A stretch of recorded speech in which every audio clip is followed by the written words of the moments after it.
नमस्कार दोस्तों, मैं दीपक शर्मा अंग्रीश आपका स्वागत करता हूं द लीगल चैम्बर में। अब दोस्तों, आज की इस वीडियो के अंदर हम प्रतिकूल कब्जा कानून यानी कि एडवर्स पोजेशन लॉ से रिलेटेड एक बहुत महत्वपूर्ण अपडेट लेकर आए हैं, जहां पर जो हमारी लॉ कमीशन है उसकी तरफ से यह चीज साफ तरीके से निर्धारित कर दी गई है कि प्रतिकूल कब्जा कानून के अंदर किसी भी बदलाव की कोई जरूरत नहीं है। इसके अलावा मैं आपको क्लियर कर दूं कि यह बात हम सभी लोग जानते हैं कि जो व्यक्ति कोर्ट के अंदर केस डालता है यानी कि जो व्यक्ति कोर्ट के सामने रिलीफ की मांग करता है, according to section 101 Indian evidence act, उसी के ऊपर बर्डन ऑफ प्रूफ आ जाता है कि उसको जिस चीज की वो रिलीफ मांग रहा है वो कोर्ट में साबित करना पड़ेगा। पर दोस्तों, साल 2023 में ऑनरेबल सुप्रीम कोर्ट का एक बड़ा ही महत्वपूर्ण फैसला आया, जहां पर यह चीज निर्धारित कर दी है कि अगर संपत्ति के मालिक का टाइटल क्लियर हो चुका है,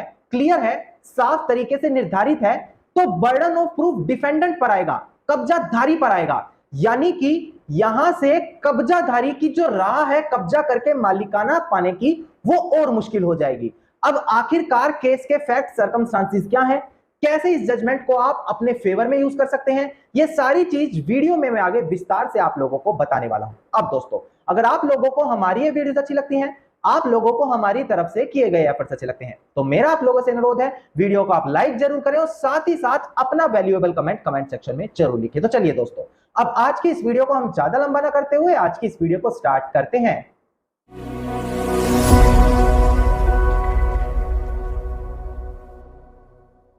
अब दोस्तों, हम बात करते हैं अपनी आज की वीडियो पर। सबसे पहले मैं क्लियर कर दूं, जो हमारी लॉ कमीशन की 280 रिपोर्ट है, उसके अंदर लॉ कमीशन ने साफ तरीके से निर्धारित कर दिया है, अगर हम आर्टिकल 64, 65 शेड्यूल 1 लिमिटेशन एक्ट को देखते हैं या फिर आर्टिकल 111 एंड 112 को देखते हैं, तो यहां पर एक प्रिस्क्राइब टाइम पीरियड दिया गया है, जो आर्टिकल 64, 65 में 12 सालों का है, वहीं आर्टिकल 111, 112 में 30 सालों का है। बेसिकली यह समय सीमा एक इंसान के पोजेशन का टाइम बताती है कि अगर एक कब्जाधारी किसी की निजी संपत्ति पर निरंतर 12 सालों तक पोजेशन कर बैठता है, इन 12 सालों के भीतर अगर संपत्ति का रियल ओनर उस कब्जे से उसको बाहर नहीं करवाता लीगल एक्शन लेकर, तो उसका जो लिमिटेशन टाइम है वो बाढ़ हो जाता है। ठीक इसी प्रकार से आर्टिकल 111, 112 कहता है कि 30 सालों तक अगर किसी का पोजेशन है किसी गवर्नमेंट लैंड पर, तो वो वहां पर as per his possession adverse possession claim कर सकता है। नाउ, इस लॉ कमीशन की रिपोर्ट में यह चीज निर्धारित की गई है कि आर्टिकल 64, 65, 111 एंड 112 में कोई भी टाइम लिमिट बढ़ाने की आवश्यकता नहीं है, क्योंकि मैं आपको क्लियर कर दूं कि ऑनरेबल सुप्रीम कोर्ट ने दो बड़ी महत्वपूर्ण जजमेंट बीते समय पास की थी। जैसे कि जजमेंट का नाम था हेमाजी वाघाजी वर्सेस बीकाबाई खेनगराबाई, और जो दूसरी जजमेंट थी state of Haryana versus Mukesh Kumar. अगर आप मेरे चैनल से ऑलरेडी कनेक्टेड है तो ये दोनों जजमेंट मैं ऑलरेडी आपके साथ डिस्कस भी कर चुका हूं। यहां पर ऑनरेबल सुप्रीम कोर्ट ने यही चीज कही थी कि यहां पर एडवर्स पोजेशन कानून के अंदर चेंजेस लाने की आवश्यकता है, जैसे कि जो 15 सालों का 20 सालों का टाइम लिमिटेशन बढ़ाना चाहिए, जो 12 सालों का लिमिटेशन टाइम है वो और बढ़ाना चाहिए, जो 30 सालों का है वो और बढ़ाना चाहिए। अब उसी चीज से निर्धारित ये लॉ कमीशन रिपोर्ट 280 में क्लियर किया गया है कि उस टाइम लिमिटेशन को बढ़ाने की कोई भी आवश्यकता नहीं है। यानी कि अब ये लॉ इसी तरीके से आगे तक जब तक कोई चेंजेस नहीं आते कंटिन्यू चलता रहेगा। ये मैंने आपको अपडेट प्रोवाइड करा दी। अब मैं आपके साथ साल 2023 की एक बड़ी महत्वपूर्ण जजमेंट लेकर आया हूं। ऑनरेबल सुप्रीम कोर्ट की जजमेंट है। सबसे पहले केस टाइटल मैं आपके साथ डिस्कस कर लूं, इसके बाद केस के फैक्ट्स और बैकग्राउंड आपको बताए जाएंगे, उसके बाद जो ऑनरेबल सुप्रीम कोर्ट की जजमेंट है वो मैं आपको क्लियर करूंगा। देखिएगा दोस्तों, डिस्प्ले पर आपको केस टाइटल साफ साफ दिखाई दे रहा होगा। केस टाइटल है Prasanna and other versus Mudigonda डिकीज बाय लीगल रिप्रेजेंटेटिव। इसका सिविल अपील नंबर है 5217 ऑफ 2011, और ये जो जजमेंट पास की गई है अप्रैल 27 साल 2023 की ये जजमेंट है। अब सीधा जजमेंट पर ना बढ़ते हुए एक बार आपको Indian evidence act section 101 display पर दिखाकर क्लियर कर दिया जाए, ताकि जो मेन कंसेप्ट है कैसे आप इस जजमेंट का बेनिफिट उठा सकते हैं यहां से आपको क्लियर हो जाएगा। अब देखिएगा दोस्तों, डिस्प्ले पर सेक्शन 101 इंडियन एविडेंस एक्ट जो बर्डन ऑफ प्रूफ के बारे में बताता है, यानी कि किसको कोर्ट में साबित करने पड़ेगा, वो बर्डन ऑफ प्रूफ किसके ऊपर आएगा। देखिएगा क्या लिखा है, whoever यानी कि जो कोई भी डिजायर एनी कोर्ट से डिजायर कोर्ट से डिमांड करता है to give judgment as to any legal right or liability, कि कोई जजमेंट पास करें किसी लीगल राइट और लाइबिलिटी से जुड़ा हुआ, dependent on the existence of the facts and circumstance he has, कि वो जो केस के फैक्ट्स और सर्कमस्टांसेस बता रहा है उसके डिपेंड रहते हुए जो वो चाहता है कि जजमेंट पास करें तो उसी के ऊपर बर्डन आ जाएगा। लेकिन आगे लिखा है must prove that those fact exist, when person is bound to prove the existence of any fact is said to that the burden of proof lies on that person। यानी कि दोस्तों अगर मैं कोर्ट से जाकर यह बात कहता हूं कि एक पर्टिकुलर प्रॉपर्टी है, इसको मेरे पिताजी ने खरीदा है, कब्जा किसी और का है, तो इसका मालिकाना हक मेरे पक्ष में दिया जाए, तो ऐसी स्थिति में जो बर्डन ऑफ प्रूफ है वो मेरे ऊपर आ गया, क्योंकि मैं कोर्ट से डिमांड कर रहा हूं, मुझे दिखाना है कि मेरे पिताजी ने खरीदी है, मुझे दिखाना है कि मालिकाना हक मेरा बनता है, तब कोर्ट मेरे फेवर में सूट फॉर पोजेशन के तहत पोजेशन की डिग्री पास करेगा। इसे कहते हैं बर्डन ऑफ प्रूफ। नाउ ये जो केस है दोस्तों, जो मैंने आपके साथ अभी केस टाइटल डिस्कस किया, यहां पर यही चीज साफ साफ निर्धारित की गई है कि अगर एक कब्जाधारी है जिसके अगेंस्ट में एक रियल ओनर केस कर रहा है, रियल ओनर केस कर रहा है तो वो प्लेंटिफ हो गया क्योंकि उसने प्लेंट फाइल की है, तो बर्डन ऑफ प्रूफ डिफेंडेंट यानी कि कब्जाधारी के ऊपर आ जाएगा, भले प्लेंटिफ केस कर रहा हो। पर क्या फैक्ट्स होने चाहिए, क्या कंडीशन होनी चाहिए, वो मैं अब आगे आपको क्लियर कर देता हूं। अब देखिए दोस्तों, सबसे पहले आपको केस के फैक्ट्स पर ध्यान देना है। साल 1986 में मिस्टर श्रीनिवास सेठी, जो प्रेजेंट केस में अपीलियंट के भी फादर हैं, अभी नाम पर ध्यान दें कि श्रीनिवास सेठी ने साल 1986 में अपनी एक प्रॉपर्टी बेच दी। किसको बेची गई है? मिस्टर म्यूडी गौड़ा को। अब प्रेजेंट केस में क्या हो रहा है दोस्तों, मिस्टर श्रीनिवास सेठी का देहांत हो गया।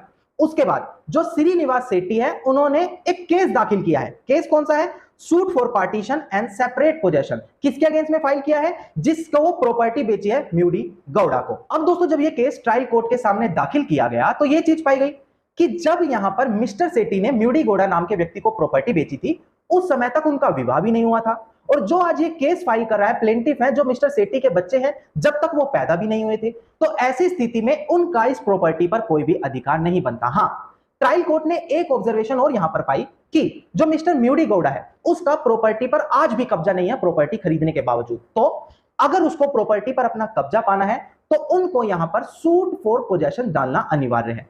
इसके अलावा जिस सेल डीड के माध्यम से प्रॉपर्टी बेची गई थी उसको भी ट्रायल कोर्ट ने प्रॉपर तरीके से वैलिड ठहरा दिया। अब ध्यान देने वाली बात क्या है, यहां पर उस सेल डीड को वैलिड ठहराया और मिस्टर म्यूडी गौड़ा जिसको प्रॉपर्टी बेची गई है उसी के फेवर में प्रॉपर्टी का टाइटल बताते हुए प्लेंटिफ के सूट को डिसमिस कर दिया गया। इसके बाद दोस्तों यहां पर म्यूडी गौड़ा का, जैसे मैंने आपको बताया, संपत्ति पर कब्जा तो था ही नहीं प्रॉपर्टी खरीदने के बाद, तो जो मिस्टर सेठी के लड़के थे उन्होंने फिर से एक और केस फाइल किया परपेचुअल इंजंक्शन, परमानेंट स्टे लेने के लिए। नाउ यहां पर कोर्ट का यही कहना था कि भाई जो मिस्टर म्यूडी गौड़ा है उन्होंने वैलिडली सेल डीड के माध्यम से प्रॉपर्टी खरीदी है। अब अगर वो प्रॉपर्टी के रियल ओनर है तो उनके अगेंस्ट में जो अपीलियंट है मिस्टर सेठी के लड़के हैं वो किसी भी प्रकार की परमानेंट इंजंक्शन का रिलीफ नहीं मांग सकते। ऐसी कंडीशन में उस सूट को भी डिसमिस कर दिया गया। देखने वाली बात है, दोबारा से केस डाला गया मिस्टर सेठी के लड़कों की तरफ से। अब जब यहां पर मिस्टर म्यूडी गौड़ा ने यह पाया कि मुझ पर तो बार बार केस किए जा रहे हैं किसी भी प्रकार से संपत्ति को हथियाने के लिए, तो अब थर्ड टाइम में मिस्टर म्यूडी गौड़ा खुद कोर्ट में जाकर एक सूट फॉर पोजेशन दाखिल कर देते हैं। अब दोस्तों जो सूट फॉर पोजेशन डाला गया है, मिस्टर सेठी के जो लड़के हैं उनका कहना है कि भाई प्रेजेंट केस मेंटेनेबल ही नहीं होना चाहिए, क्योंकि अगर हम बात करें according to article 65 schedule 1 limitation act, तो यहां पर उनका अधिकार बनता ही नहीं।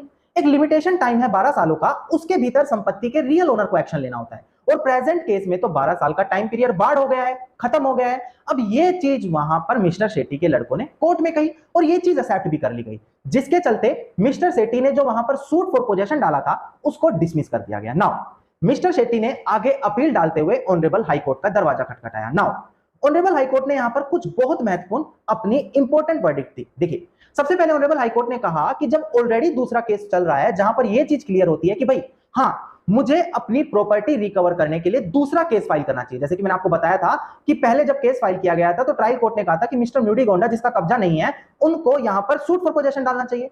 तो हाई कोर्ट ने भी ये कहा कि अगर उस केस के समाप्त होते ही विद इन 6 मंथ अगर ये केस डाला गया है तो वो लिमिटेशन टाइम में माना जाएगा, वो टाइम बार्ड नहीं होता। इसके अलावा ऑनरेबल हाई कोर्ट ने यहां पर एक चीज और कही कि पहले जो केस फाइट किया गया है मिस्टर म्यूडी गौड़ा और मिस्टर सेठी के लड़कों के बीच में, वहां पर ऑलरेडी टाइटल मिस्टर म्यूडी गौड़ा के फेवर में आ गया है। नाउ अगर अब वो सूट फॉर पोजेशन डाल रहे हैं तो वहां पर उनके ऊपर बर्डन नहीं होगा कि वो वहां पर प्रूफ ला कर दे। ऐसी कंडीशन में जो एडवर्स पोजेशन का बर्डन है वो ऑटोमेटिकली डिफेंडेंट के ऊपर शिफ्ट हो जाएगा। क्यों हो जाएगा? क्योंकि पहले केस के अंदर पहले ही मिस्टर म्यूडी गौड़ा के फेवर में टाइटल साबित हो चुका है। इसके अलावा दोस्तों अब इस चीज को फैसला देते हुए ऑनरेबल हाई कोर्ट ने मिस्टर म्यूडी-गोंडा के पक्ष में फैसला दे दिया। नाउ इस चीज से परेशान होकर मिस्टर शेट्टी के लड़कों ने ऑनरेबल सुप्रीम कोर्ट का दरवाजा खटखटाया।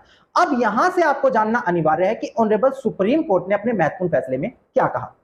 अब दोस्तों जब ये मैटर ऑनरेबल सुप्रीम कोर्ट के सामने पहुंचता है तो ऑनरेबल सुप्रीम कोर्ट बहुत सी ऑब्जर्वेशन सामने रखते हैं। जैसे कि सबसे पहले यही पॉइंट देखा जाता है कि जो यहां पर यह पॉइंट रखा जा रहा है कि मिस्टर गोंडा प्रॉपर्टी के पोजेशन पर नहीं है, वो केवल इसी बेस पर रखा जा रहा है क्योंकि जो प्रॉपर्टी का कट्ठा होता है वो आज भी उनके नाम पर ट्रांसफर नहीं हुआ, पिछले मालिक के नाम से दिखाया जा रहा है। इसके अलावा यहां पर यह भी चीज देखी जा रही है कि जो मिस्टर गौड़ा है वो और उनकी मां आज भी कोर्ट में प्ली इसी चीज की ले रहे हैं कि प्रॉपर्टी खरीदते ही ये चीज उनके कब्जे में आ गई, यानी कि वो प्रॉपर्टी आज भी उनके कब्जे में है। इसके अलावा ऑनरेबल सुप्रीम कोर्ट ने यह भी कहा कि जब पहले ही प्रॉपर्टी का मालिकाना हक पहली डिग्री के अंदर मिस्टर गौड़ा के फेवर में आ गया है तो अब उनको वहां पर यह कंपलसरी नहीं होगा कि केस फाइल करने से पहले उनको कब्जा लेना पड़ेगा। हाँ, ऐसी कंडीशन में जो पार्टी खुद को कब्जे के तहत ओनरशिप बता रही है, एडवर्स पोजेशन के तहत मालिक बता रही है, उनके ऊपर बर्डन ऑफ प्रूफ आ जाएगा कि वो एडवर्स पोजेशन के तहत अपना मालिकाना हक साबित करे। इसके अलावा केवल 12 सालों से कब्जा नहीं होता, इसके अलावा 5 एसेंशियल पॉइंट्स होते हैं जो कब्जाधारी को और साबित करने होते हैं।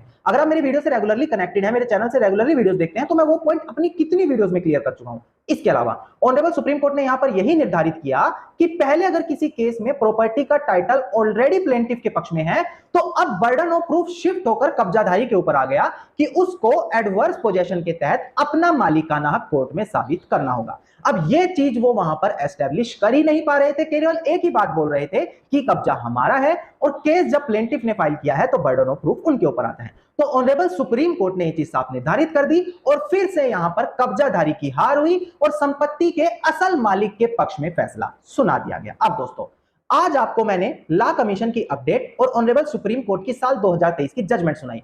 उम्मीद करता हूं एडवर्स पोजेशन रिलेटेड आपकी जानकारी और ज्यादा अपडेट हुई होगी और जो मैंने ऑनरेबल सुप्रीम कोर्ट की जजमेंट आपको सुनाई है उसको आप अपने फेवर में यूज कर सकेंगे और कब्जाधारी को और ज्यादा परेशान कर सकेंगे केस को जीतने में। अब दोस्तों अगर आप लोगों को हमारी ये वीडियोस अच्छी लगती हैं, आप लोगों को हमारी तरफ से किए गए एफर्ट अच्छे लगते हैं तो मेरा आप लोगों से अनुरोध है वीडियो को आप लाइक जरूर करें और साथ ही साथ अपना वैल्यूएबल कमेंट सेक्शन में जरूर लिखें। अगर आप इसी प्रकार की इंफॉर्मेटिव वीडियोस रोजाना पाना चाहते हैं तो चैनल को सब्सक्राइब करते हुए नोटिफिकेशन बेल आइकन आप जरूर दबा दें